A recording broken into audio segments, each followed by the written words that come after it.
The ship is expected to get underway at 0900. All divisions make ready to get underway reports to the bridge.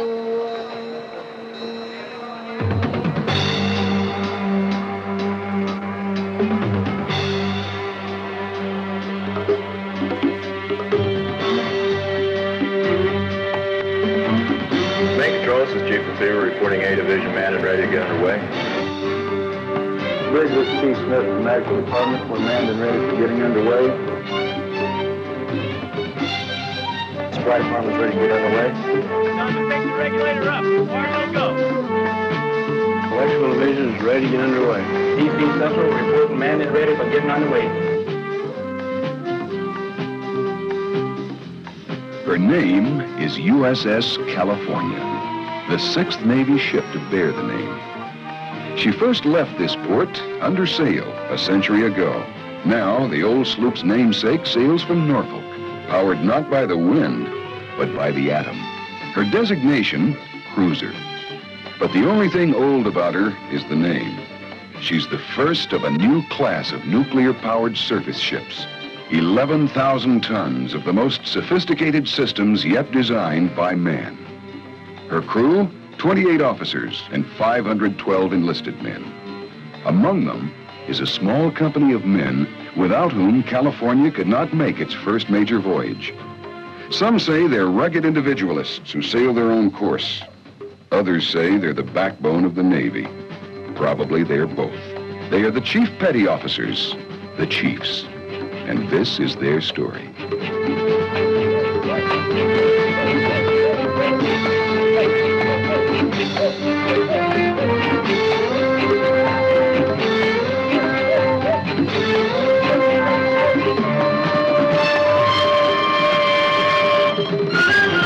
Cupola 270. Cupola 270. Cape Henry 325. Cape Henry 325. Okay, take these two. Chief Lee, Get a call 222. Omega radar compare, and let's get them all together. And we're not going to put off, be in a few minutes. Okay. California clears the harbor and reaches out toward the open sea. Ahead lies the Caribbean and her first real challenge as a ship of the line. There are questions to be answered. How will her new systems perform? How will her crew perform? The questions will be answered soon on the high seas.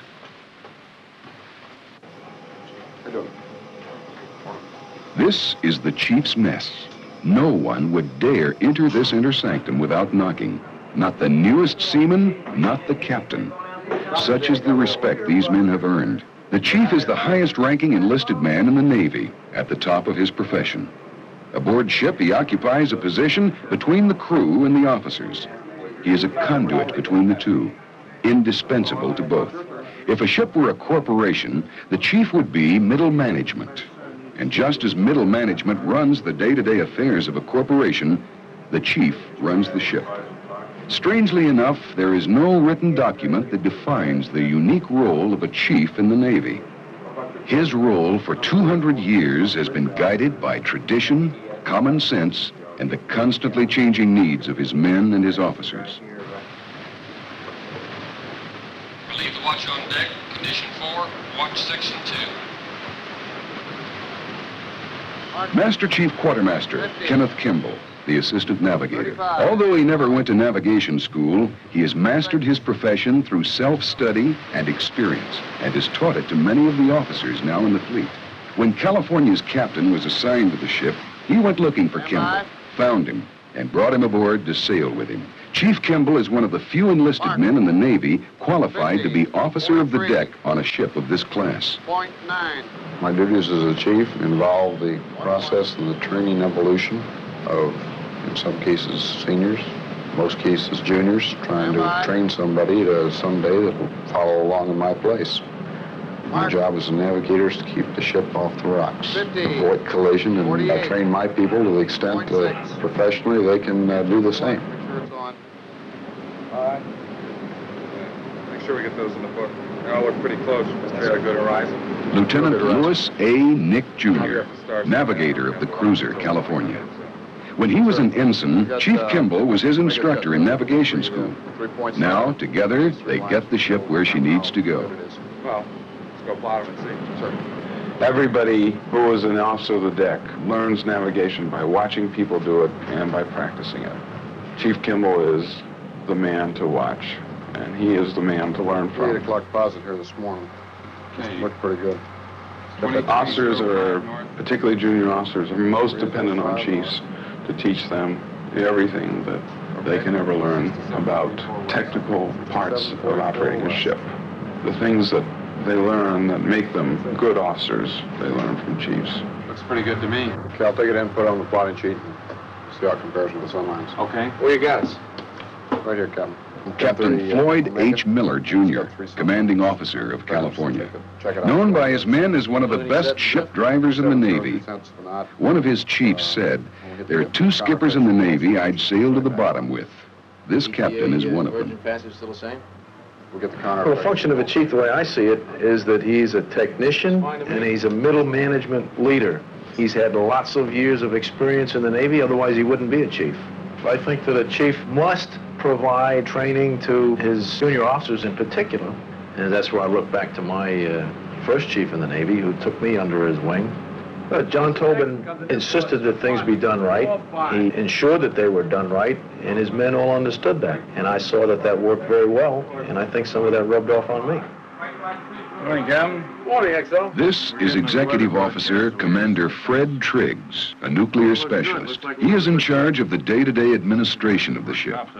Good. Early in my career, fortunately, had an exceptionally fine chief electrician's mate as my leading chief, and I well remember the day he sat me down in the repair locker after we secured from general quarters and said, "Let me tell you how it is."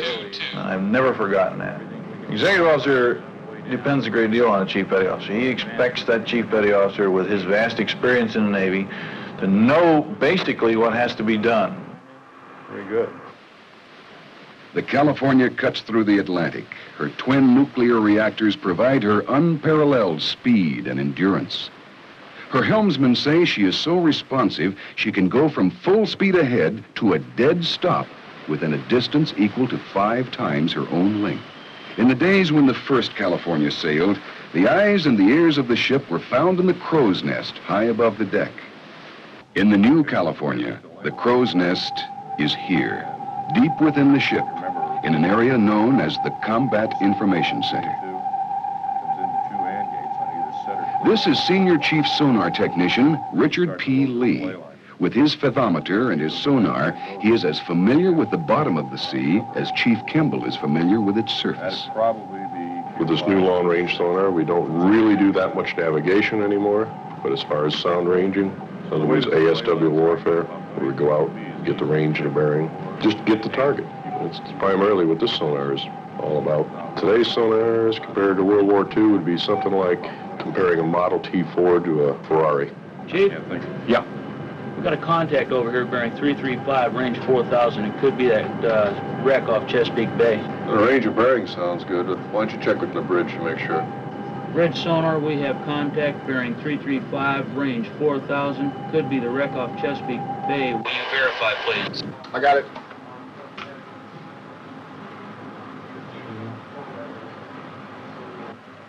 Murray informed combat to inform sonar that the contact they hold is a charted wreck. Aye. Combat bridge, inform sonar. If the wreck had turned out to be an enemy submarine, the safety of California would also have been in the hands of this man, Chief Operations Specialist Dudley Locke.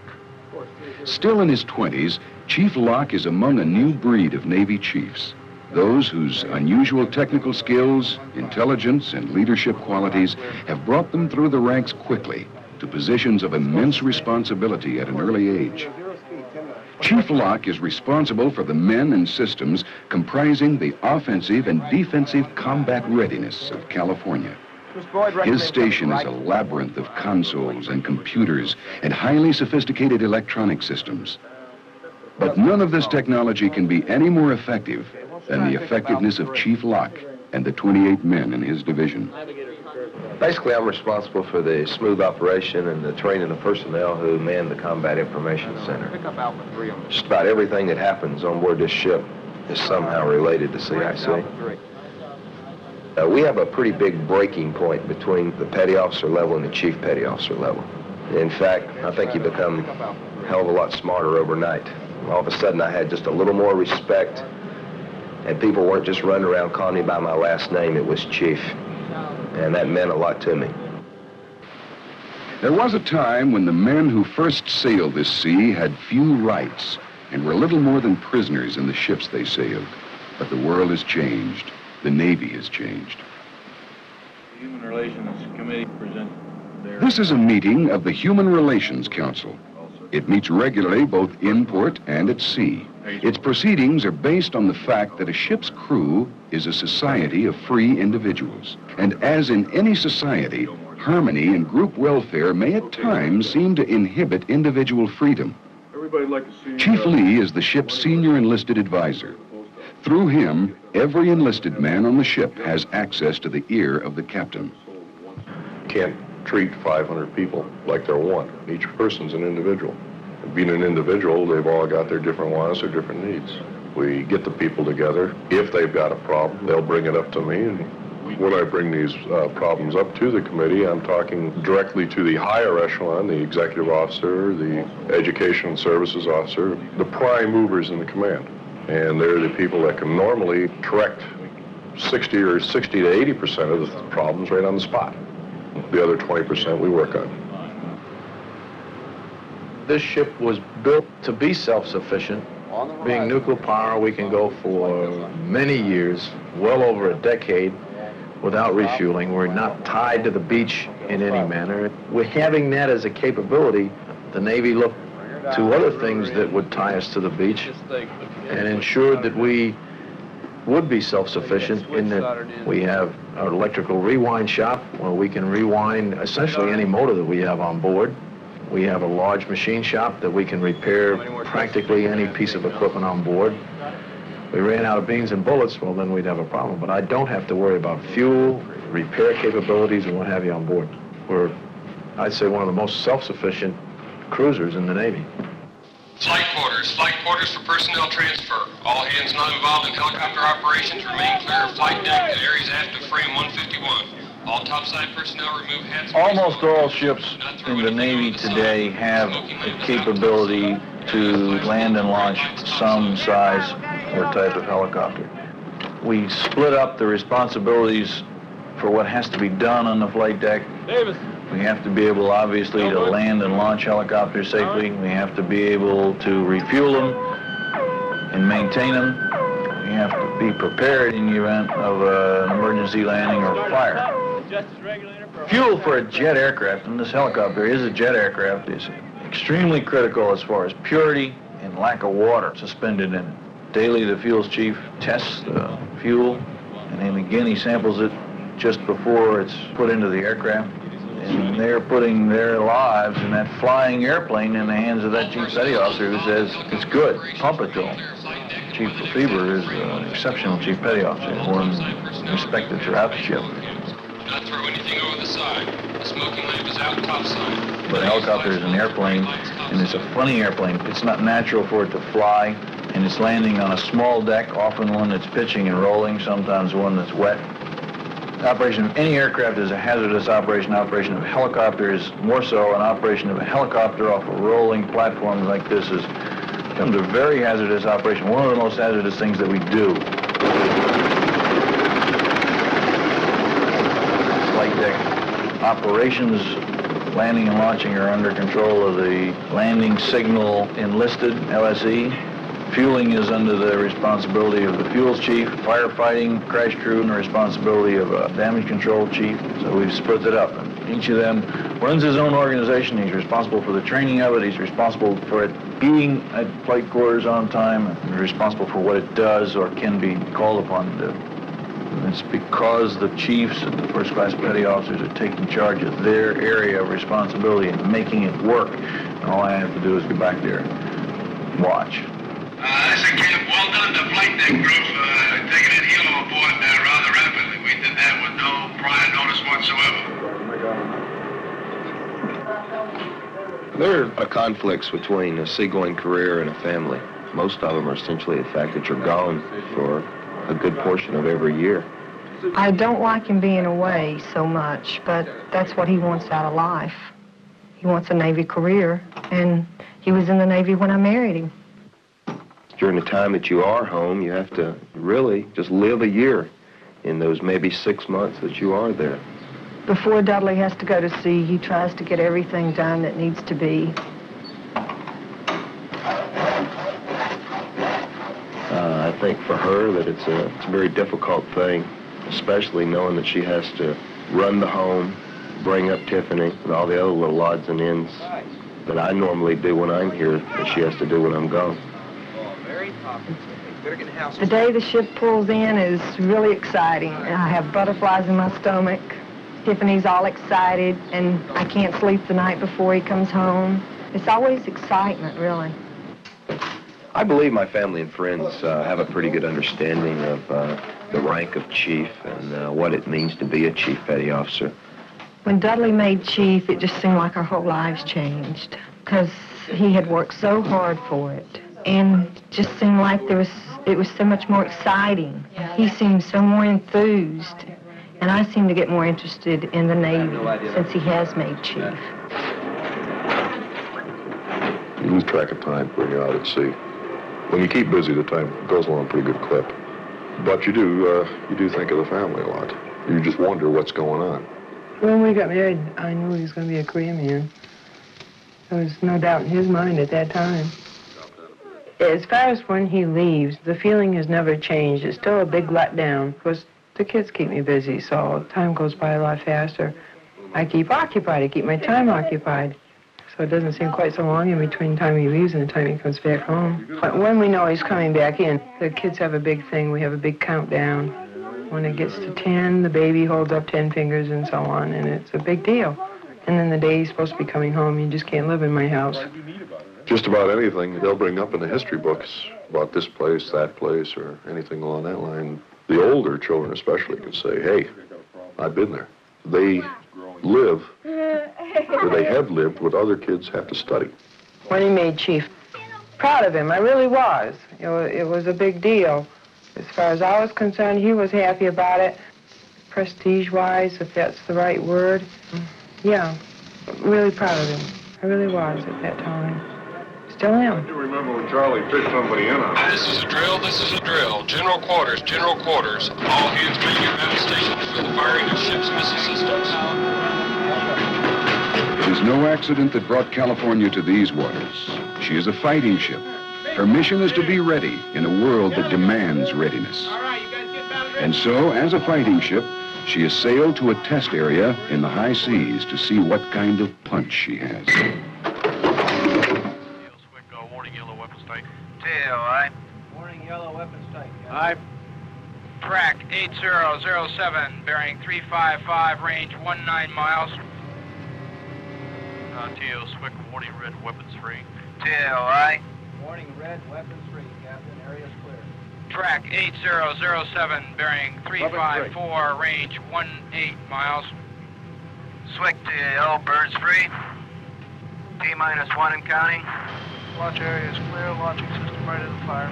Track 8007, bearing 357, range 16 miles. Track 8007, bearing 353, range 15 miles. T-30 and counting. TM is internal. Track 8007, bearing 356, range 13 miles. T-10, 9, 8, 7, 6, 4, 3, 2, 1, fire. Flight 30 seconds. Track 8007, bearing 348, range 10 miles. Mark India, target passed through the gate. Target passed through the gate. Yeah. Looks like a success. Track 8007, bearing 351, range 6 miles. Mark Delta. Mark Delta. Aye. Good shot. One major phase of California's mission has been successfully completed. Before her crew wrestles with the challenges of another phase, California anchors at St. Thomas in the Virgin Islands. Liberty is a release from tension. When you're on deployment, you're isolated. You're on a ship doing a certain thing. And when you go into a port, then you more or less cut loose. You work hard, you play hard. When you're over in a foreign country, you are representing the United States. And let's face it, if you go over there to a person who's never seen an American, and if you leave them with a good impression, well, you leave them with a good impression of the States. One of the reasons that I joined the Navy was I wanted to see the world. I thought it would be very interesting to see peoples of other cultures and lifestyles and compare them to our own in the United States. I ate pizza with the Italians and drank beer with the Germans. I really thought it was exciting to be overseas and talk to other people and understand the way that they lived. It's still exciting to me when we go over. I've seen considerably more in the last 15 years than the normal person probably ever see in their lifetime. I've enjoyed it.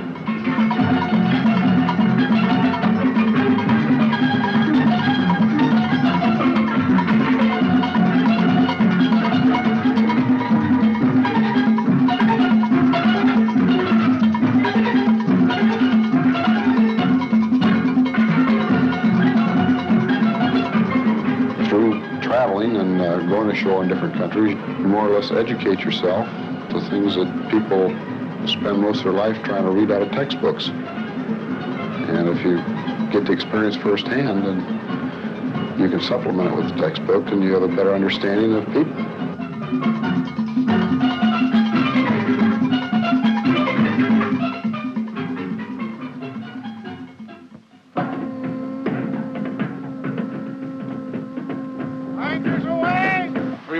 Carry you left the track, and that'll just keep easing you over. All is flight, indicating turn split on that side. You got a good fix, Chief? 116.5. Come right, course 29. Right, course 293. Right, coming to new course 2930.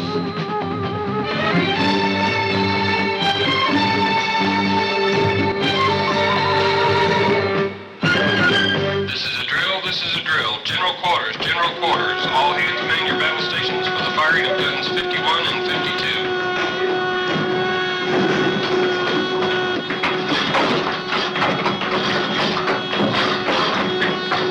52. Another phase of California's mission is gunfire support, which requires very precise and demanding coordination between the bridge, the chiefs, and their men. Coming right. If there is a central focus during this exercise, it is the Combat Information Center, and on Chief Locke. 200 yards to open fire point.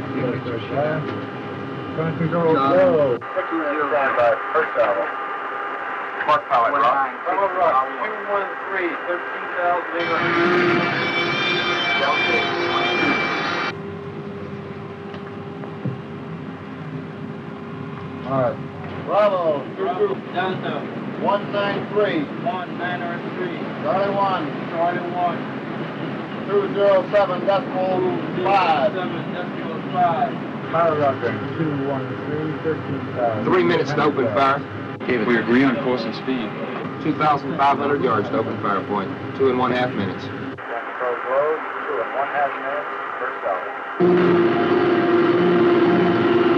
2,100 yards to open fire. Big Mary 26 Charlie, this is Charlie Echo, on station ready for off fire. Grid position 572385. Course 155, speed 25 over. This is Big Mary 26 Charlie, roger out. Minute and a half to open fire. Minimum gun target line 214 degrees true, over. Minimum gun target line 204 degrees true, out. Charlie Echo, this is Big Mary 26 Charlie. Fire mission target number Charlie uniform 0948, over. Fire mission target number Charlie uniform 0948, out. Grid 53030. 30060, altitude 905 feet, direction 295 degrees true. Troops in open.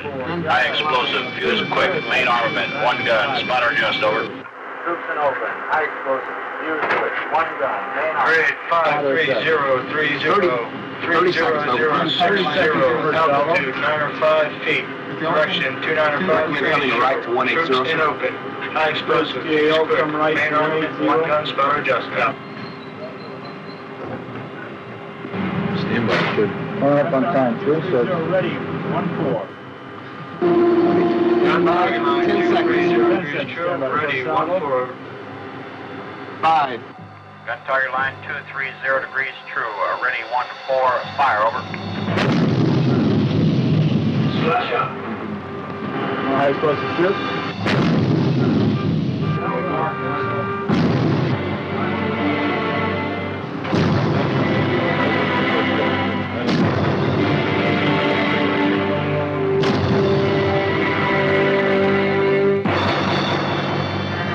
Secure from general quarters.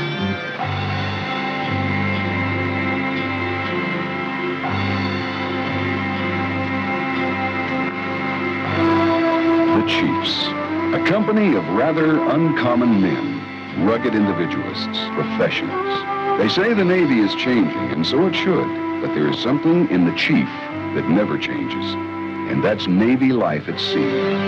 The love of it, the respect of it, the commitment to it. It's some intangible that has been passed from one chief to another, since the days of sail and the first California.